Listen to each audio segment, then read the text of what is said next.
আসসালামু আলাইকুম রহমতুল্লাহ। সম্মানিত গাইস, আমি আর আমার বড় ভাইয়া যাইতেছি এখন জুমার জন্য।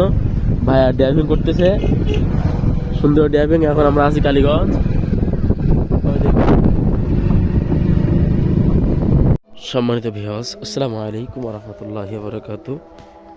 পরিশেষে আপনারা সবাই দেখতে পাচ্ছেন আমরা মসজিদে চলে আসলাম। আমি আমার ভাইয়া। মসজিদটা আপনাকে একটু দেখাই। এখন আসলাম আমরা একটু আগে, এখন আজান হচ্ছে মসজিদের ভিতরটা যদি আপনাদের একটু দেখাই ভালো লাগবে।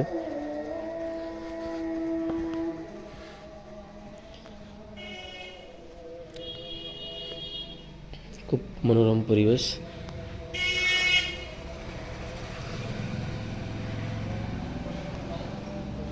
এবং মসজিদের ভিতরে ভাইয়া বসে আছে।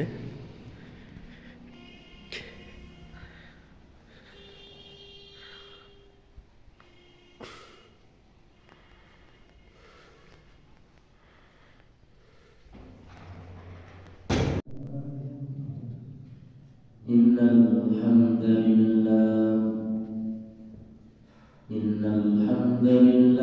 الأكرم الذي خلق الإنسان وكرمه وعلمه من البيان ما لم يعلم فسبحان الذي لا يحصى امتنانه باللسان ولا بالقلم نشهد أن لا إله إلا الله وحده لا شريك له وأشهد أن অত্যাধিক পরিমাণ নেক আমল করতেন। জোরে জোরে বলেন সুবহানাল্লাহ। নবী সাল্লাল্লাহু আলাইহি ওয়াসাল্লাম আমাদের শিক্ষা দিয়েছেন।